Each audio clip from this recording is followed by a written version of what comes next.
On a mission, British Prime Minister and his business delegation of over 130 are in Beijing. The goal, an EU-China free trade agreement. But does Europe have what China wants? We assess what Europe has to offer the world's second largest economy as it shifts from exporting abroad to selling luxury goods at home.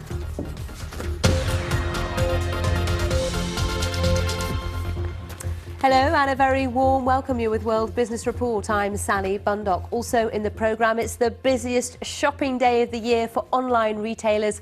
Are you ready for Cyber Monday? But first, it is the UK's largest business delegation ever to visit China. Britain's Prime Minister David Cameron has arrived in Beijing with over 100 representatives from British business hoping to increase their share in China's marketplace. Mr Cameron's aiming for a free trade agreement between the European Union and China and to take the British-Chinese diplomatic and political relationship to a new level. It's a three-day visit and Mr Cameron has begun with talks with Premier Li Keqiang. Also on the agenda, a trip to China's international financial hub in Shanghai and the inland city of Chengdu in Sichuan province, a global centre for consumer electronics. During his stay in China, he'll also meet with Chinese investors, civil society representatives and students. Now, 50% of the delegation travelling with him are representatives from small and medium-sized companies. Martin Patience has been talking to one British businessman who's already made the leap. Bustling Beijing, this is boom city for businesses, and we're just going to meet a British entrepreneur who's making T-shirts with a twist. So shoes, bags, shirts. It's mainly... Dominic Johnson-Hill started his business 8 years ago. This is our biggest seller this year. It's a kind of Beijing, way of telling someone to get lost. We take a lot of East and West, so the Monkey King with a native Indian headdress and a Mao hat. And we've got a more obvious one, 8 means wealth in China. And is there anything you can't print? For sure. Never play with Mao. Chairman Mao is definitely off limits. Yeah, that's one brand we don't play with. There's massive opportunity here. I mean, if you always keep one eye open as an entrepreneur, you just see that there's always markets here that haven't been opened. Especially in the creative industries in Beijing. Creativity is something that is really lacking here in China. A lot of things are innovated here or made here, but not really created here. So the creative market has huge opportunities. Dominic's business now sells more than £500,000 worth of T-shirts every year. With the right product and perseverance, he says, you can make it in China. Martin Patience, BBC News, Beijing.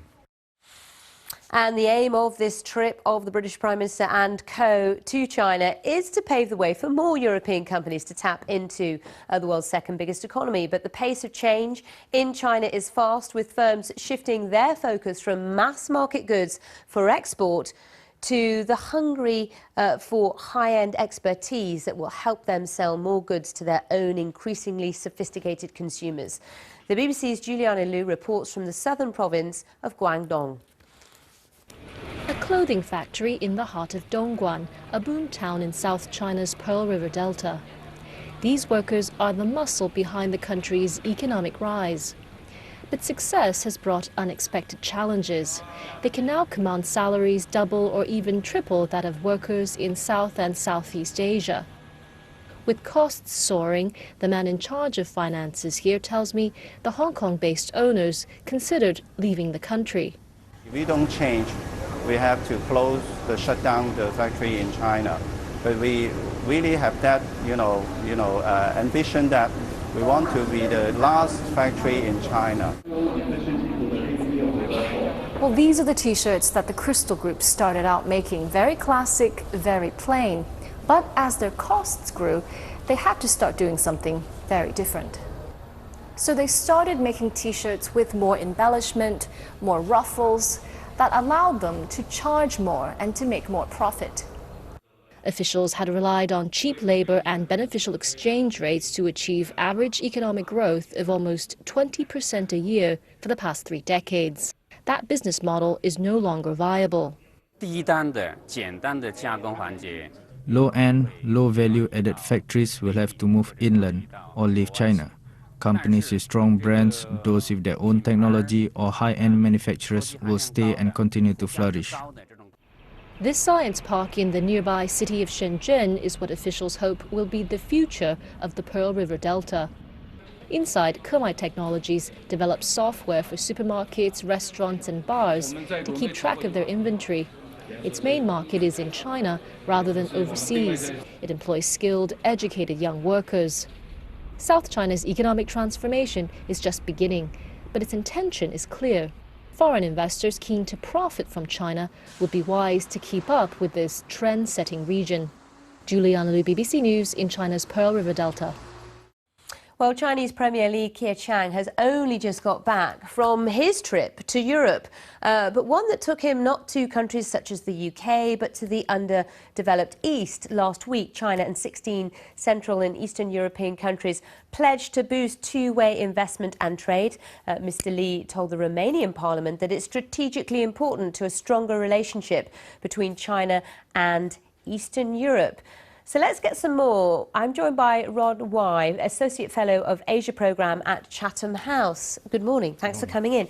So it's quite interesting, isn't it, that his trip to Europe just before David Cameron's arrival with over 100 delegates did not take him to the UK and other key economies. Well, there certainly is a big Chinese interest in Eastern Europe because there are big opportunities there. China is looking to invest in Europe, and in a sense, Eastern Europe is cheaper and easier for Chinese investment than some of the more developed European economies. So how successful do you think this trip of David Cameron's will be? He's saying his key objective is to broker this free trade agreement between the EU and China, which some say could be worth up to $1 trillion by 2020. They always put on these big figures, don't they, to sell it? You always get huge figures with prime ministerial visits around the place, but China and the European Union are both huge economies. If they do negotiate a free trade agreement, that will be a very important agreement. The best I think that we could expect from this is a sort of political will to go into it, because the negotiation of such an agreement would be enormous. And the will's there, isn't there, on the part of China? They've already been talking about this and talking about their interest. Well, free trade agreements are very much the thing of the moment. There are lots of them already negotiated. China has negotiated a number with its immediate neighbours and would be interested, I'm sure, in an agreement with the European Union. How easy will it be for the two sides to come to an agreement and actually have a free trade deal in place, given the history between the two sides and also the many spats that there have been between the EU and China since China joined the WTO? I think political will is one thing. Negotiating the actual text of an agreement would be a very long and complex process because the issues involved are huge, and as China becomes more developed and more interested in different sort of economic areas of interest, that brings in a whole load more questions for discussion. All right, Rod Wye, thank you very much indeed for your time this morning from Chatham House. Well, before we stop talking about China, we just must squeeze in the economic news from there today. Factory growth seems to have stabilised in the month of November. Let's speak to Sharon Jitlale, who's at our Asia Business Hub in Singapore. Nice to see you, Sharon. So China, very much the focus here for the audience in Europe. Tell us more about the economy. That's right, Sally. Well, basically what we got is two gauges of manufacturing from China, both showing slightly different but still fairly positive pictures. The official Purchasing Managers Index was released this weekend. It showed that, of course, China manufacturing remained relatively strong for November, staying at 51.4. That's its highest level since April 2012 and unchanged as well from October. And then we saw the HSBC Purchasing Managers Index. That's another gauge of activity. It came out this morning and it stood at 50.8 in November, and that's the second highest reading in 8 months, despite having eased marginally in October. And of course, these indexes are really important because they track manufacturing activity in China's factories and the workshops. It's very closely watched as a key gauge of the health of the economy. and any reading, as both of these were, above 50 indicates growth, and anything below that signals contraction. Of course, all of this is more evidence that the world's second largest economy is growing, although analysts have warned about uncertainties. For instance, there's weakness in small companies, there's lack of crucial employment, and all this point to vulnerabilities ahead of some of the key structural reforms that the Chinese government is putting through.